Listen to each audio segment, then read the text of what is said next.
तुमच्याकडे चपाती शिल्लक असेल तर गॅस न लावताना आज आपण पोटभर नाश्ता तयार करणार आहे। व्हिडिओ तुम्ही पहिल्यांदा बघत असाल तर यूट्यूबला तृप्तीज किचन चॅनल सर्च करून सबस्क्राइब करा। येणाऱ्या नवीन व्हिडिओचे नोटिफिकेशन मिळवण्यासाठी बेल आयकॉनवर क्लिक करायला विसरू नका।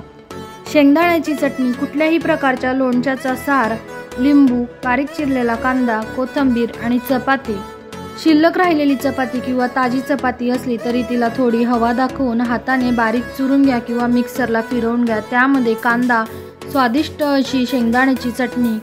शेंगदाण्याची चटणी तयार करण्यासाठी 1 वाटी भाजलेले शेंगदाणे, लसणाच्या 5-6 पाकळ्या, चवीनुसार मीठ, सर्व मिक्सरला तिखट टाकून बारीक करून घ्या।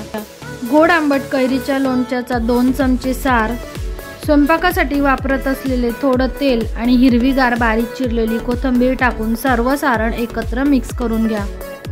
थोडं लिंबू टाकावं।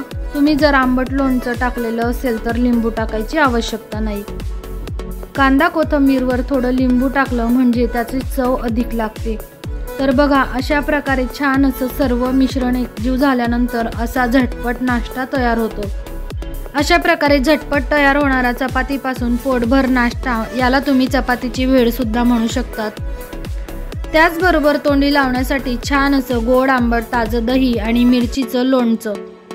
काय मग, प्लेट बघून तुमच्या तोंडाला पाणी नक्कीच सुटलं असेल। चला तर मग तुम्ही सुद्धा तयार करा चपातीची भेळ।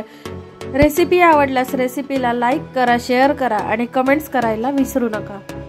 अशाच प्रकारच्या खानदेशी रेसिपी बघण्यासाठी तृप्तीज किचन चॅनल यूट्यूबला सर्च करून सबस्क्राइब करायला विसरू नका। येणाऱ्या नवीन व्हिडिओचे नोटिफिकेशन मिळवण्यासाठी बेल आयकॉनवर अवश्य क्लिक करा। फेसबुक आणि ट्विटरवर चॅनलला फॉलो करा।